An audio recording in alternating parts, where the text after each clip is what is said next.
as the Eagles sent out their status report for today. It's Sidney Jones, Mike Wallace, Carson Wentz, DJ Alexander are out. Michael Bennett, Avonte Maddox, Jason Peters, Isaac Seumalo. They're all questionable. They'll all play. So no surprises on that list. Mike Wallace was hopeful, but he will not be ready to go. Sidney Jones still not ready. And I guess, he might be in like the Carson Wentz thing here, John. They're just like, you know what, we'll just hold you out.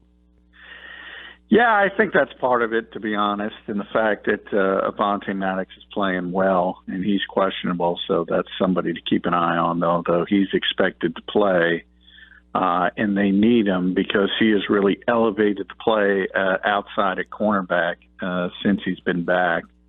The reality is that Sidney Jones isn't going to play, so you kind of almost want to hold him out for that circumstance, and it's been a disappointment for what people expected Sidney Jones and maybe thought he could be.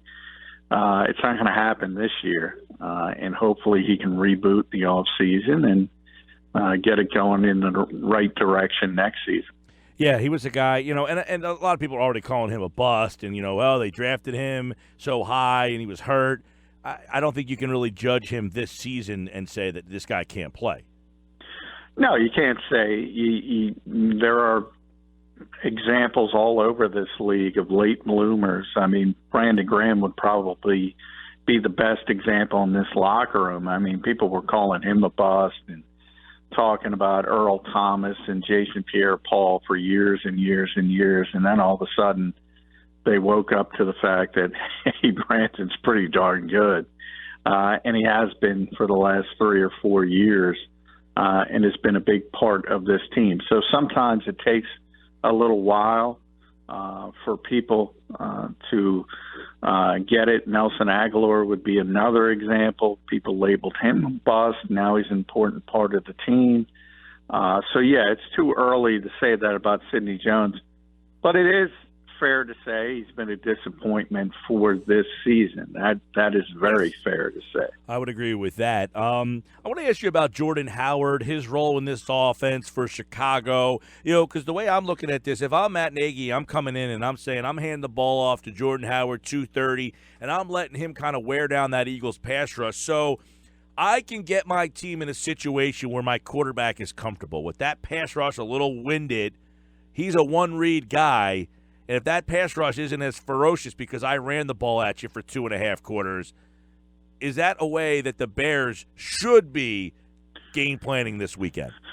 Well, the Bears like to run the football. They need to run the football because they don't have a quarterback that can sit back in the pocket and sling it, just in general. So, I mean, that's a big part of their offense. It always is, and Jordan Howard's sort of the main guy. But you obviously have Tariq Cohen as the change-up, so to speak, and then Trubisky himself. The most effective part of his game is running the football. So they can go about things a lot of different ways in the run game. And Howard is sort of the conventional part of it. And if you look at him, he's, as you mentioned, a big back, but he averages under 4 yards a carry. He's not all that dynamic. He's not Saquon Barkley. He's not Ezekiel Elliott. He's not Melvin Gordon even. He's not that type of back. But if it is a close game and it is tight in the fourth quarter, as I think most people expect this to be, he can be the kind of back that can wear you down. So I almost look at it the reverse, though. To run the football. I almost look at the reverse. Wear them down early so that I can utilize more weapons late. Well, I just don't think – I think Matt Nagy knows and understands what he has at the quarterback position right now. And right now it's about scheming. And right now you have to sort of fool people to get receivers open. If you're talking about even a Nick Foles on the other side who has the ability to throw the football, I think you have a different mindset. I just don't think the Bears are there yet with their quarterback, and they kind of understand it. So for them, they go about ways a little bit more unconventionally, as I said. It's not sort of the typical mindset. What is your understanding of the QBR number? The QB rating from ESPN? Yeah, because in that rating, Mitchell Trubisky is ranked third in this playoff field, third best quarterback in this playoff field. Yeah, what they've tried to do is come up with a number, and you know this from baseball and basketball. Everybody's always coming up with a number, whether it's WAR in baseball or PER in basketball, to try to describe an entire player. And what quarterback rating takes into effect that passer rating does not is the running game, and that is the most effective part of Mitchell Trubisky. So that will give him a lot of points in their system, as opposed to, say, a Nick Foles again, who's not going to run the football, who's not going to be able to do things that way to beat you. So it takes into account that, where traditional passer rating does not.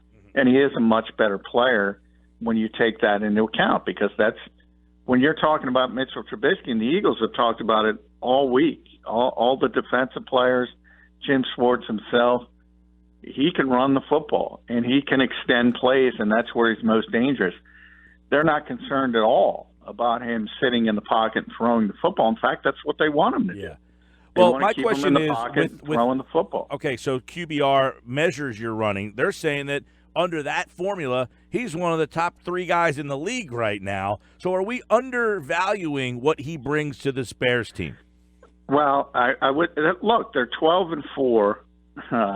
They're in the position they're in large part because they're a very good football team, and he's going to understand the bigger part is the defensive side of the football.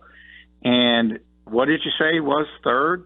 Third in the NFL this year. Third in the NFL, which that tells me one thing about that statistic. Throw it in the trash. I was just going to say, either that or that statistic just half-ass. Yeah, if you ask any, including number Nagy, one, by the way, number one is Mahomes. If we get to talk to Doug Peterson off the record quite a bit. If the Chicago writers got to talk to Matt Nagy off the record, even he wouldn't acknowledge Mitchell Trubisky as number 3 in the NFL. I mean, that's just absurd. Yeah. And that's not, the kid deserves a lot of credit. He's worlds above where he was last year when he was arguably maybe the worst starter in professional football. So he's improved drastically. Nobody is putting him in the top 10, never mind top 5. Well, it's Mahomes number 1, Breeze number 2, Trubisky number 3. I don't know who number 4 is because they didn't make the playoffs, but number 5 is Andrew Luck. Brady is 6th. Rivers is 7th. And then Foles does not qualify. He did not play enough to qualify. Jared Goff is 10th.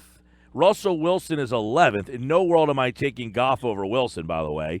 Deshaun Watson is 13th. Dak Prescott is 17th. Lamar Jackson is 31st. Well, it always reminded me, I always use these examples when I used to cover the NBA and I mentioned PER. It would always have the familiar names. LeBron James would always be at the top, and and then bang, you would have one guy. And it was and the NBA was Ryan Anderson, who was always top 10 in PER. And you go, what is this? Why does he, who does not belong? I always joked about, there's something called UZR in baseball. And back in the day when Chase Utley was the star of the Phillies, it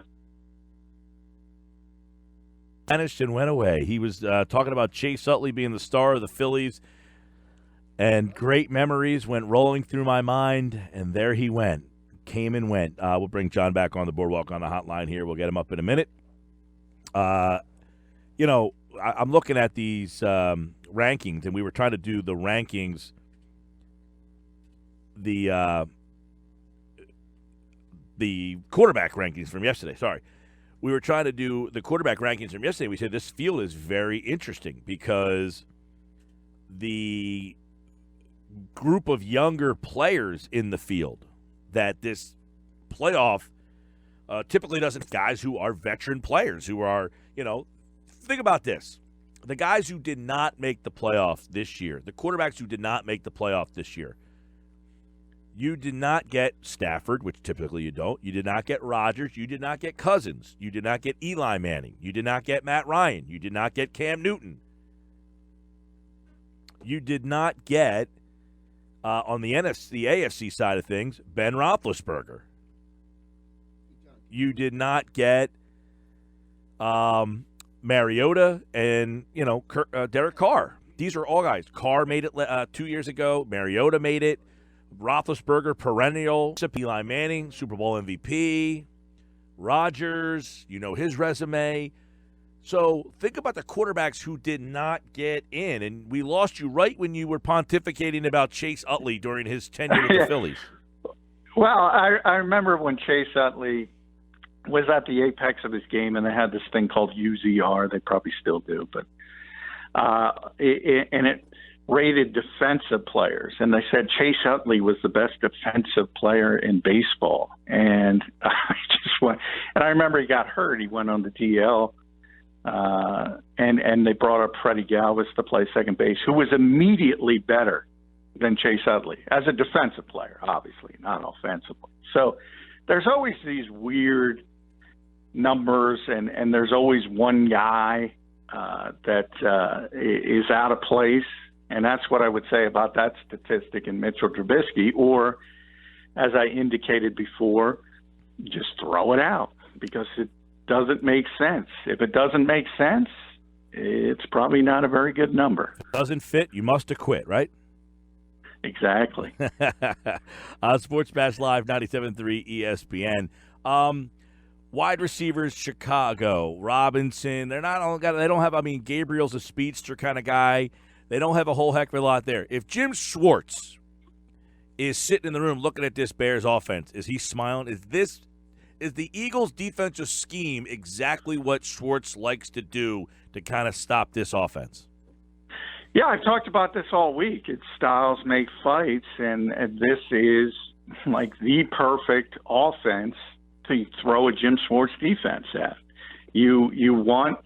I talked to Jordan Hicks today in the locker room and mentioned all the Bears' crazy pre-snap motion. Now, that affects a lot of teams, but to simplify things, so he's always got players in the same position anyway. So it's not going to really impact the Eagles like it might with some other teams. He likes to play coverage. He doesn't like the blitz, which drives Eagles fans crazy. Well, you get a quarterback who is a one-read guy, as you mentioned, and can get the ball out with a hot read, and has been okay against the blitz. But if you disguise coverages, look at those numbers of those receivers you mentioned, Allen Robinson and Anthony Miller and Taylor Gabriel. The leading receiver on the Chicago Bears is Tariq Cohen with 71 receptions, I think. This is not a guy who can throw from the pocket. So this is why I looked at Matt Nagy quizzically, and I said, why did you want to play this team? This team is set up to beat your team, and you probably would have coasted if you went the other direction. Yeah, I keep trying to figure that out myself, why they thought this was a good idea. I can't think of anything other than not wanting to play the same team 3 times. Playing a team back-to-back weeks, I guess, could be a little tricky. But, yeah. Now, these two guys know each other pretty well. You wrote about this earlier in the week, down to, talking about crushing ice cream and vanilla ice cream and food and all sorts of stuff. These guys like each other. They're very close. Yeah, it's weird the way their careers have gone, because obviously they both started under Andy Reid, and basically every time Doug Peterson took a step in his career forward, Matt Nagy would take Doug Peterson's spot. That's how close they've been throughout their careers. The last stop, for both of them, before becoming head coaches, was being the offensive coordinator under Andy in Kansas City. And Matt talked about on his conference call the next step. I mean, Doug has had it, and it's winning the Super Bowl. So he's hoping he can follow him again. And, hey, crazier things have happened. people will talk about the Bears' schedule not being very good. They haven't beaten anyone. We talk about it a lot, Mike. It means something to play a last-place schedule. It makes it easier for you. But it doesn't necessarily mean you're not a good football team. Evidence of that, the Eagles, who went from worst to first in the NFC East last season and won the Super Bowl because they ended up being a good football team. We know Chicago's really, really good defensively. It remains to be seen. Who's better, this Bears defense or last year's Minnesota? Well, that's a good question. I was actually talking about this with Paul Domovich, and I think the Vikings had more individual talent in the fact that if you think about it, they had Everson Griffin, who was playing at a really high level before you had the personal problems. Donnell Hunter at linebacker, they had Anthony Barr. Safety, they had Harrison Smith. Cornerback, they had Xavier Rhodes. Physically, Harrison Smith is better than Eddie Jackson. Physically, Xavier Rhodes is better than Kyle Fuller. Physically, Anthony Barr is probably the best linebacker. But I think Vic Fangio is a better scheme, and I think they're more consistent up front. So they're both really, really good. But the bottom line is the way the NFL is in the modern era, if you can pass block, and the Eagles you can score on anybody. You can score on any defense in this league because everything is weighted against you from a defensive standpoint. So this is one of those other reasons I mentioned. I don't understand why the Bears wanted this fight, because they go from bottom 5 offensive line to top 5 offensive line. And Lane Johnson, Brandon Brooks, Jason Peters, Jason Kelsey, they can block these guys if they bring their A game, if they're playing at their top level. And if they do that, all of a sudden, that secondary, Kyle Fuller, Prince Amukamara, Eddie Jackson, those are good players. But they're going to be exposed. They're not individually great players. They benefit from the dominant front. All right. Hey, those guys have gotten these teams to these games, so you got to pick them. I guess I would take well, boy, that's a tough one. I will say this. Last year, Case Keenum played way better than Mitchell Trubisky played this year. So if you're looking at an individual season, I mean, if you look at Case Keenum's numbers last year, they were throwing the football. They were off the charts. Mm-hmm. He had good weapons. So from that standpoint, he had a better season throwing the football. Skill set wise, Trubisky's a better player. He's a number 2 overall pick, so he's got a stronger arm. He's got more athleticism. So that's a pick 'em. But I mean, it's probably pretty evident by the way I speak. I do not like Mitchell Trubisky as a quarterback in this league. All right. Fair or unfair? The Eagles 53 is better than the Bears 53. Unfair. I don't think it is. A lot of that is injury related, though. I mean, the Eagles. The Bears have a lot of good players. I mean, it starts on the defensive side of the football. Quick though, John. I mean, I agree. I mean, I'm not trying to discount. These two teams played less than 12 months ago, and I get it. The Eagles won that game 31-3. Yeah, but I mean, people kind of don't understand the way this league works. I mean, the difference between the best team and the worst team, this is not college football. This is, these teams are pretty even. And when you get the right piece into place, and the right piece on this defense was Khalil Mack, all of a sudden you say, well, if Leonard Floyd is your top edge rusher, you're probably a mediocre defense. If he's your complement to an all-pro edge rusher, you're really on to something. If Eddie Goldman is your top interior player, you'd probably say you're a middle-of-the-road defense. If he's the second best guy and Akeem Hicks, a top 5 interior defensive lineman, is your top guy, you're pretty good defense. You're really good. You go from pretty good to really good. So they've gotten the right piece into place. It was Khalil Mack. That turned that defense, which was already pretty good. I think it was 10th in the league or something in that range, to top 5 in the league, 3rd overall, number 1 in scoring. That's what this league is. It's about finding the right fit. They found the right fit, and they got a good coach who's turned Trubisky around. They're a completely different team that lost, I think, 31-3 to the Eagles. No question. I'm just, saying it's amazing how such a short time these teams turn over and change so quickly. Yeah, and like I said, it's more about finding the right pieces to put in the position. And then if you lose the right piece, all of a sudden you become, and it becomes a struggle. And for the Eagles, those pieces were in the secondary. Yeah. A lot of people don't like Jalen Mills in this city. A lot of people don't like Ronald Darby. A lot of people don't like Rodney McLeod, but they're legitimate starting NFL players. Yeah. And if the Eagles had them healthy this entire year, 9-7 might be 11-5 or 12-4. Sure.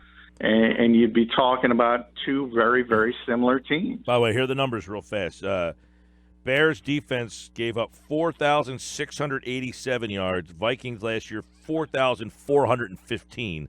So about a 270-yard difference there.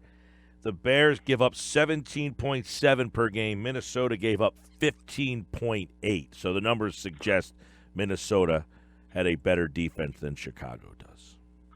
And look what they did. If you can pass, and that's exactly what the Eagles were able to do, because it was sort of the same scenario. Sure. You had this great defensive front coming in, and the Eagles were able to block them. Trubisky threw for over 300 yards 3 consecutive weeks. He was the offensive player of the week, though, in another one. He threw for over 300 yards 4 times this year, 3 in a row. And then against Detroit, he threw for 355 with 4 touchdowns. He was the offensive player of the week. Well, I'll just say this. If Mitchell Trubisky is throwing for 355s, the Eagles are winning this football game, because that means they're behind. That means they're trying desperately to catch up, and that means there's going to be some turnovers. By the way, you're right, because the 2 games he threw for over 300, they lost. Two of the 4. 2 of the 4 that he threw for over 300. He's not the only one. Anytime you get to 370, 400 yards passing, it means the same thing. It means you're behind. It means you're desperate. It means you're taking chances. Real quick, Houston or Indy? I like Houston in that game.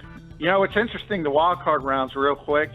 Quarterbacks on the underdogs are all better. Yeah. So we're going to have some upsets. Seattle or Dallas? Seattle. Ooh, road win. Baltimore Chargers.